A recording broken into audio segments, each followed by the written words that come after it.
Hello everyone, this is Juan Bloisi with Washington Interpreters. Today is July 19th, 2024, and as of the making of this video, the SOSi company hasn't paid interpreters. So the question is, why isn't SOSi paying interpreters? Let's find out. As always, feel free to pause this video at any time in order to read the information that you see on the screen.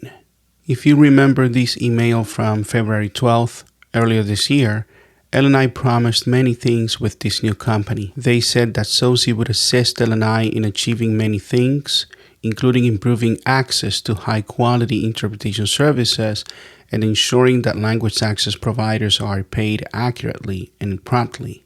Well, that's a broken promise right there. Besides getting paid on time and without delays, L&I also promised a smooth transition, as you see here. However, they deactivated individual accounts or independent interpreters, meaning we cannot bill directly anymore. This email was sent on April 19th, earlier this year, well before June 17, when SOSi took over. Now, let me ask you a question. Have you had a smooth transition as L&I promised? And do you remember when they mailed this to interpreters, urging us to register to avoid payment delays? Like I said, it was a broken promise. Now, talking about payments, I want you to please take a look at this picture. Underlined are the dates when I completed jobs from SOSi since they started on June 17. If you remember my last video, I was able to complete an appointment on the 14th since they offered it to me at that time. It's been a month since SOSi took over, and we still haven't received payment. Interestingly, when you look at the payment dates from L&I, you'll notice that 2 payment cycles have come and gone, but we still haven't received any payment from SOSi. If you look at the underlined dates on this image, you can see the week ending on June 21st. The 21st was the L&I bill cutoff date for that payment cycle, meaning that on that day, they processed and approved all the bills submitted to them for the previous 2 weeks. More of that later in this video. Now, we signed a service agreement as interpreters or contractors to contract with SOSi and receive appointments. Well, that service agreement is pretty clear. It says that SOSi will pay the contractor, meaning the interpreter, all amounts received from the insurer, L&I, for the contractor's covered services within 15 days of receiving payment from L&I. Remember, within 15 days of receiving payment from L&I, not after 15 days. Well, it's been more than a month, and neither SOSi, L&I, nor WFC leaders have been able to explain what's going on with the payments. Let me break this down for you. What you see here is from the L&I website. These are the expected payment dates for providers. You can clearly see that L&I has a bill cutoff date, and on that date, they process and approve all bills submitted 2 weeks before that date. Moving to the right, you can see also the warrant or payment date, which is the day when L&I sends the payment out to providers either by mail or electronically through direct deposit. Now that you've seen it from the L&I website, let's go back to the week when SOSi took over so you'll see why they haven't paid after 2 payment cycles. Take a look at the June 21st bill cutoff date. On that date, L&I processed and approved all the bills submitted the prior 2 weeks before that day. Now moving to the right, you'll see the June 25th warrant or payment date. And on that date, L&I sent the payment out to providers. But if you go to the left again, right below June 21st, there is another bill cutoff date on July 5th this year, right? This means that L&I processed and approved all the bills submitted for the previous 2 weeks. Then you go to the right again, you can see the July 9th warrant date, when L&I sent payment for those processed bills. This tells you that L&I sent payment to providers for that payment cycle 3 days after the 9th, meaning the 12th. Well, also, today is July 19th, and as of the making of this video, which is another L&I bill cutoff date, as you can see here. So why haven't we received any payment from SOSi, since their agreement says they will pay us within 15 days after receiving payment from LNI? But that's not all. Let's go to the left again. You see that today, as of the making of this video, it is July 19th. That's another bill cutoff date. Moving to the right, on July 23rd, LNI will pay SOSi all the bills processed for the 2 weeks before July 19th. 2 payment cycles have passed, and we still haven't been paid.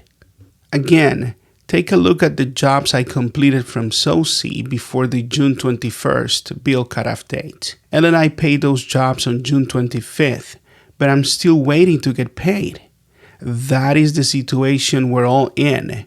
We have worked for free over a month and nobody cares. Switching gears, let's take a look at what happened to me on July 5th. I was mysteriously assigned to a 7-hour job at a pain clinic in Puyallup, but I never received that job offer or accepted that appointment. The appointment was magically put on my schedule for some reason. Oh, they fixed it later, but all of this is extremely concerning to me. Also, interpreters have been reporting to us something very concerning with the distribution of appointments, something that's a clear violation of the LNI policies for interpreters.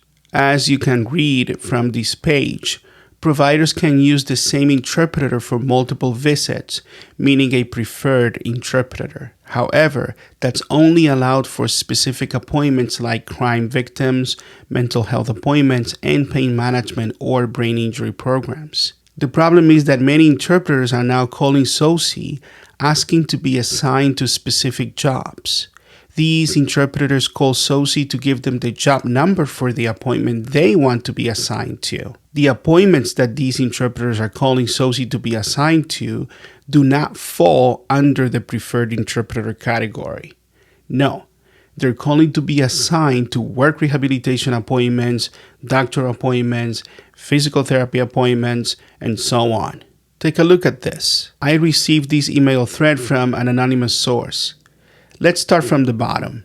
I redacted this interpreter's name for privacy purposes. You can see here that on July 18th, this interpreter called SOSi to give back job number 19092. This interpreter says, job 19092 for July 19th, 2024, give back job, left message tonight, want to take instead job 22923, thank you. Moving up on that thread, you can see the response from the WordBridge support associate. The associate says, hello, 19092 has been removed and 22923 has been assigned.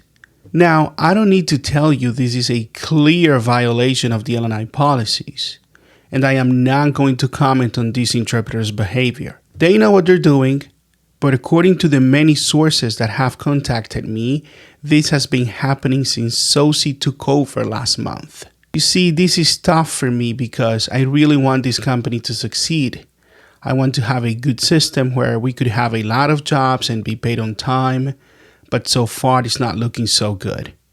It is hard for me to believe that the SOSi company has not been training its employees so that they understand LNI policies. But do you know what's crazy about this? To my recollection, nobody ever reported this behavior from Interpreting Works. I remember that I was very critical of their platform initially, yet they turned it around in the end. However, I had never heard that Interpreting Works was assigning preferred interpreters for appointments that would not fall under that category.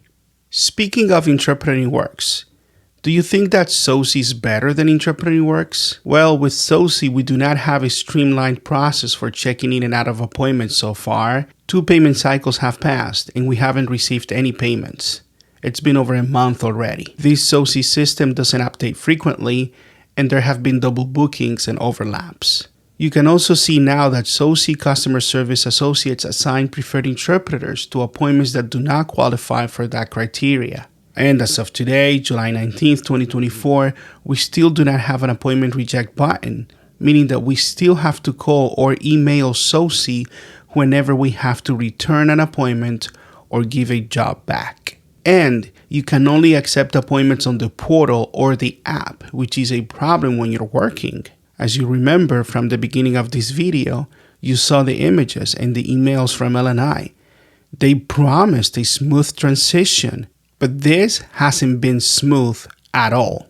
And remember that the WFC geniuses, those leaders you see here, brought you all this mess because they think they know better than you, so they forced Interpreting Works out to get SOSi in, a company that was clearly not ready to take over. And even though they removed your mileage reimbursement, and now you haven't been paid for over a month since SOSi took over, the people at the top of the WFC pyramid scam still have great salaries and expect you to pay union dues anyway. But if you're a WFC member, you can still opt out of their union. Stop paying union dues and keep your hard-earned money. Click on the link you see on the screen and follow the instructions to opt out of WFC if you wish to do so. See you in the next one.